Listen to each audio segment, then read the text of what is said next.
for everything you are doing for us. And General Nadav was my commanding officer in several positions. So an opportunity to thank him. And also I would like to thank you, all the viewers here and listeners, for your support. It's incredible. I cannot emphasize enough how important it is for us, not only the amazing donations you are doing for us, but also for being a family to us. It's no less important, especially in these days, and sometimes we feel alone. I have to say here that I'm thanking you twice on behalf of the Israeli Defense Force. First thing for being a family to us. We are Jews, we're one big family, but second and no less important as Americans. I viewed an unprecedented support from the United States of America in my previous position and in my current position. And one of my previous commanders used to say, he was the chief of staff, he used to say, Israel can rely on three things. One is God. Second is the United States, is the IDF. And third is the United States of America. So thank you for everything you are doing for us. Now about the situation, and I would say a few things. First, as you already know, what we feel here, it's a prolonged campaign. Never thought we would be in such a prolonged war. We still feel it's an existential threat for us. It's an existential threat that will define the future of Israel for decades to come, even centuries to come. It's a testing time for us. We feel it, and we failed. Second thing I have to say dramatically on October 7th, this is what my generation feels here. We failed, but this failure was followed by huge success on multi-front arenas, and we are trying to apply different strategy. We are not trying, actually we are doing it. We are applying different strategy. Just to give you a hint, when I came into my previous position, that was a few years ago, more than 6 years ago, I was told, coming into the office of the International Cooperation Division Commander, that the Israeli strategy is what I'll translate as containment and avoidance. We are trying to avoid wars or campaigns, especially prolonged campaigns. Those crazy guys around us are trying to drag us into campaigns or into challenges, which we don't want. We want to secure our borders very strongly, and we want to prosper. Israelis want to prosper here as a plural, liberal democracy. We felt startup nation. We felt confidence and confidence in order to prevent those wars and to contain threats with Hezbollah in Lebanon and Hamas in Gaza and so on and so forth, not to mention Iran and others and its proxies around us. And I think it failed. It failed. We were naive in a way.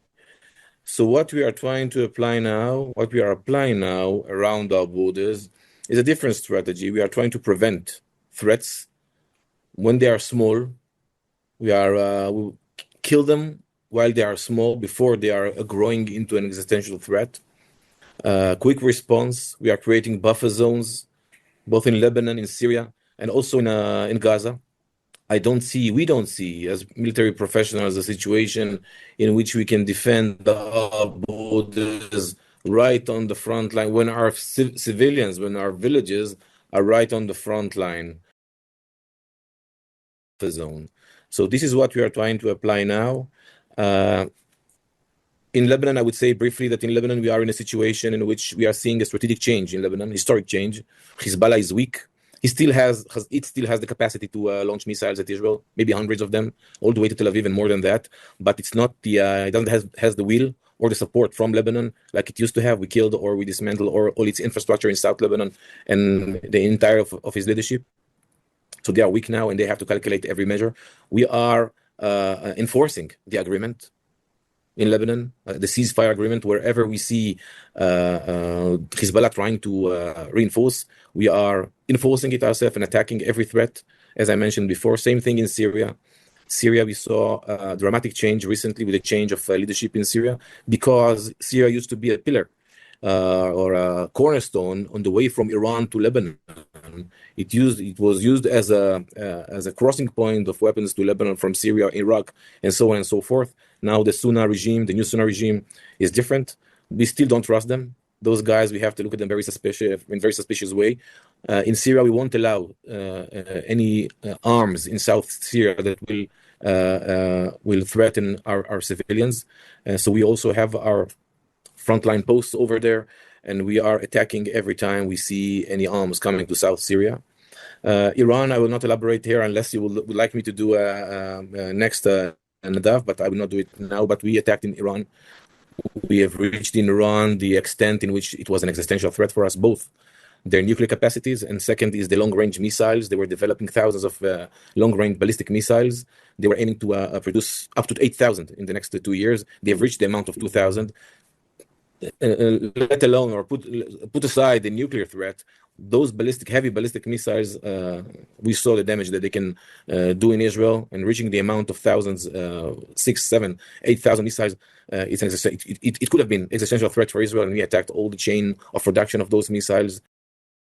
We are still looking at Iran every day, every night, very suspiciously.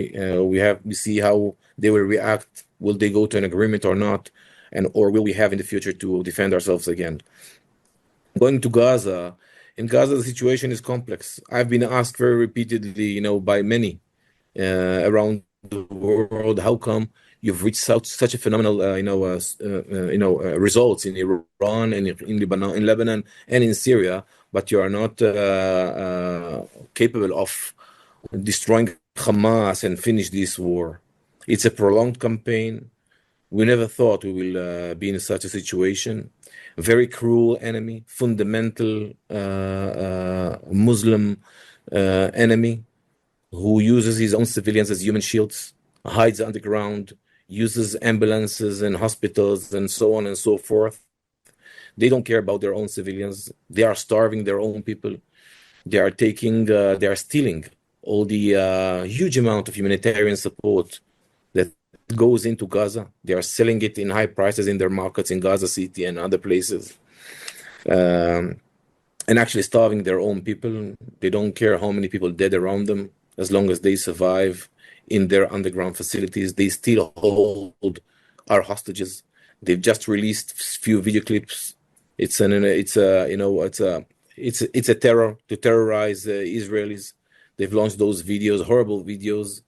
For us, October 7th scenes for my generation, and the scenes we've seen yesterday with those video clips of starvation of those hostages, it's a reminder of why we are doing it and what we are fighting for, and why never again. I learned it on history books, history lessons in high school about the Holocaust, 1945, 1948, when Israel was established in order, and the IDF was established in order to prevent such scenes, and it's still happening, and this is what we are fighting for. It can end tomorrow if they will bring back our hostages, but they don't.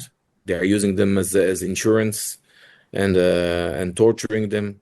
We know that. We have our intel, and we will continue, although it's very hard and very challenging, especially international legitimacy against us, and I will elaborate on that in a few minutes. But this is what we are fighting for. Situation right now in Gaza is we are encircling Hamas around the city of Gaza in what we call the central camps. It's in the central part of Gaza. We are pushing very hard humanitarian support into Gaza in order to prevent this fake starvation campaign they've launched against us, and unfortunately it's been distributed all over the world. And it's totally fake, and I can prove that in numbers, and I did so in the last few weeks. Again, we will keep pushing them. We have few ways to go on with this campaign. We will keep pushing them in order to reach our goals, mainly bring back our hostages and dismantle Hamas regime in Gaza. We cannot live with this regime. It's a small piece of land. We cannot live with them very close to our villages. And kibbutzim, in cities, few meters, less than 1 kilometer from those hostile places. Nadav, please. Thank you, General.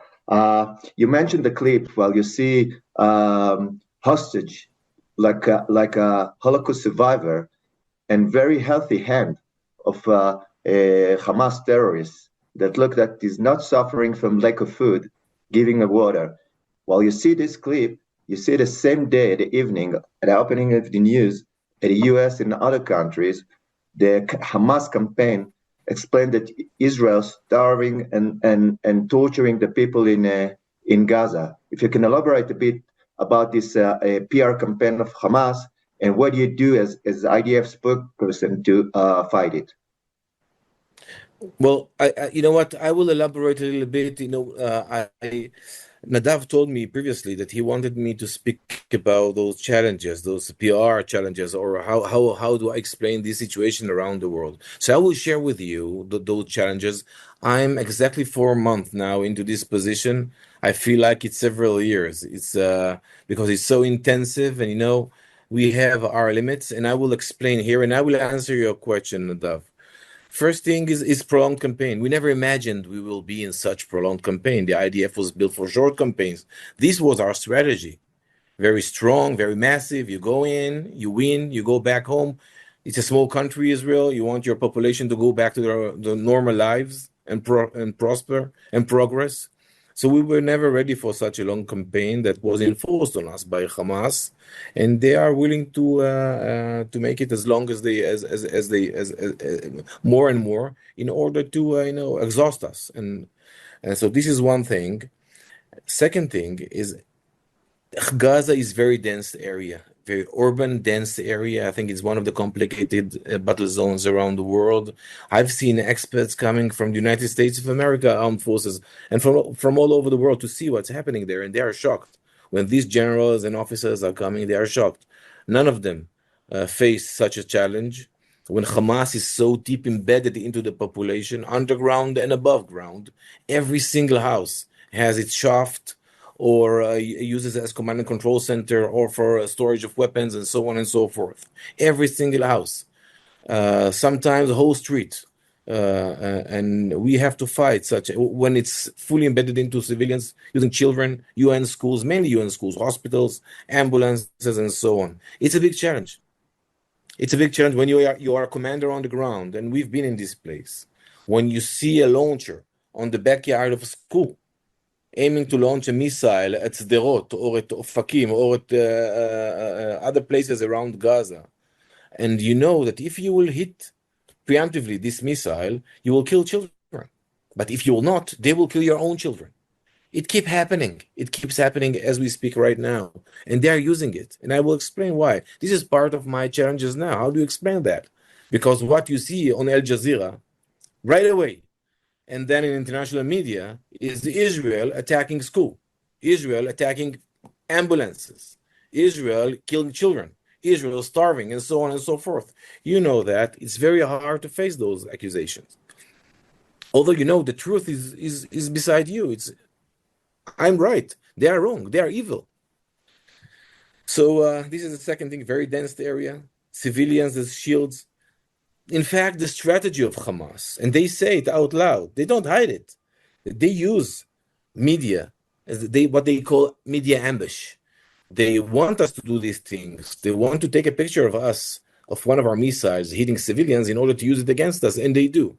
They have a tool, they have Al Jazeera, and then, as I mentioned before, other media tools as a vehicle to spread these narrative against Israel. So this is another challenge I have here. We are operating, and I commit on that because, as I said before, we are family. We are committed to international law, and more than that, it's the Israeli values, it's the IDF values. We will, because we are Jews, we have our values. Again, so they are using those Western values are evil. They can kill their own people. Nobody. When we have to defend ourselves, literally. So this is we are using the Western values, and they're what I call they use jungle values. They can do whatever they want to do. Nobody expects them anything. I saw an interview by the Guardian chief editor. He was asked by an Israeli journalist, "Look, why do you spread these things? Why do you talk only against Israel? Why don't you show or expose what Hamas is doing?" And he said, "Oh, from Israel we have different expectations." Maybe it explains a few of the things. In addition, UN and international organization, they are led by, I would say, political directions, and not by the will to feed the people of Gaza or support the people of Gaza. We have thousands of pallets. I've seen last week, I've been there myself, more than 1,000 pallets of food waiting inside Gaza. We've pushed it inside Gaza for the UN to distribute, but they didn't do it until the moment I exposed it on the media. International media brought international media tools to see it, and then they started spreading it or distributing it to the population. So we are dealing also with UN, which is sometimes hostile. They didn't like the GHF, the Gaza Humanitarian Fund, that built those distribution centers, because for them it was a failure. They failed as UN, and they failed in separating the humanitarian support from Hamas, who took from their hands the food and the humanitarian support. So they didn't want to cooperate with that. Another thing is, as I mentioned, part of his strategy, Hamas uses ambulances and hospitals and schools and you name it, in order to show how Israel is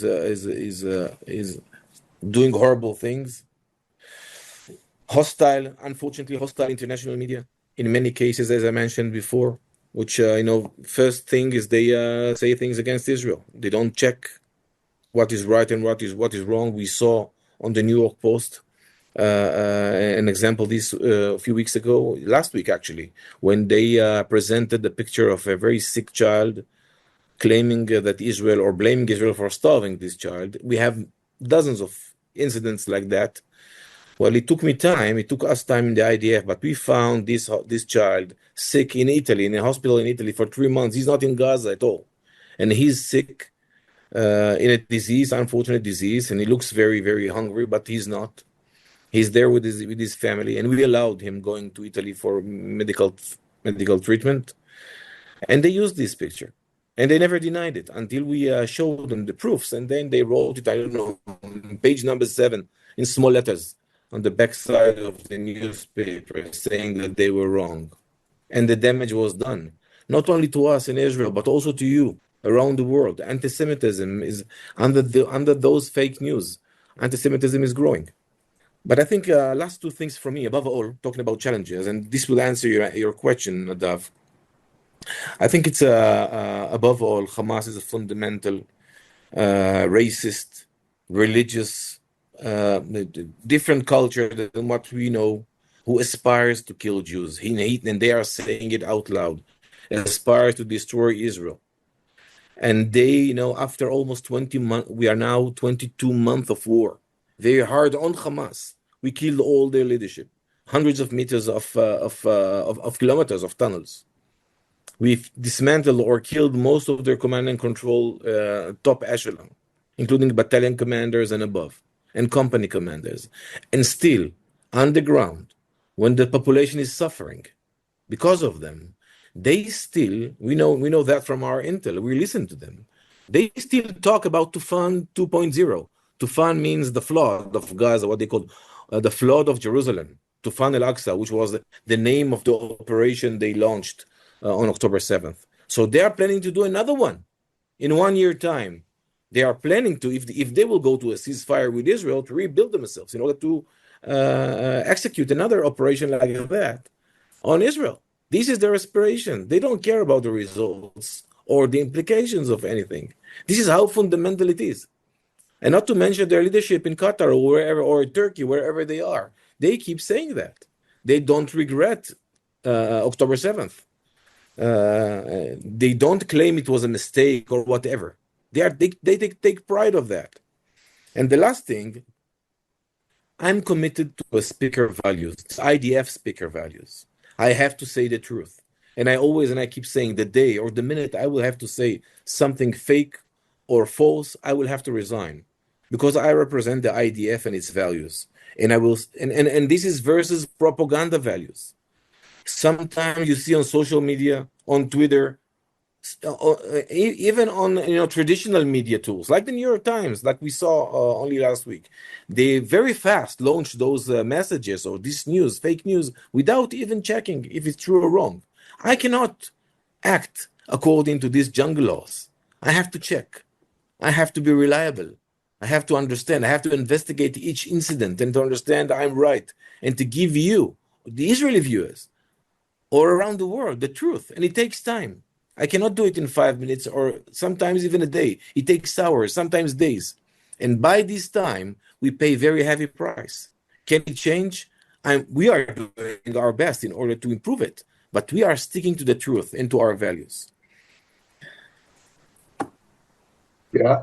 This is for me, Nadav, Unfortunately, in please. some cases, people are not sticking to the truth and create their own narrative, and that's what run in the media. And unfortunately, some of our friends in Europe and even in the US enjoy the fact that they have something to put in the front line of their paper instead of checking us with us, Israel, what's really happened in Gaza. And what's really happened True. in Gaza, show the FIDF spokesperson video. You can just link to there and see the amount of storages waiting in Gaza for the UN and for others to pick it up. I'm speaking about hills of humanitarian support waiting at a checkpoint in Gaza, regardless everything that's been pushed by the IDF into Gaza to support the people. So, first of all, thank you for your effort. I want to ask another last question. As I mentioned at the very beginning, you were the commander of the Tevel division, the division that's responsible for all the relation between the IDF and the international military, including the U.S. military. And during the time, you were the one that coordinated all the exercise and the cooperation with the U.S. Central Command and other. If you can elaborate a bit about the relation with the U.S. And about the way that it ran through this war. Well, first of all, we are in the military. We have great relations with United States Central Command. I have to tell you that what I felt, again, in my previous position, including now, I had a pleasure on last Thursday to say goodbye to General Eric Corella. He will change his position on Friday this week, but he came for a farewell tour in the Middle East. Last country he visited was Israel, and we said goodbye. A true friend of Israel. We developed with these guys, it's more than friendship. It's more than strategic alliance. It's much more than that. We feel with them part of the family. It's bipartisan. I'm telling you, I'm honest with you. It's doesn't matter what your political views are. We had some challenges in the last 22 months, different administrations in Washington, but still, under any administration, it's bipartisan. Their relationship is strong, is very deep. It's a family. And I visited during the war several times in Tampa, Florida, in Central Command headquarters in DC, advancing those relations. And I can share with you two main issues in which they supported us.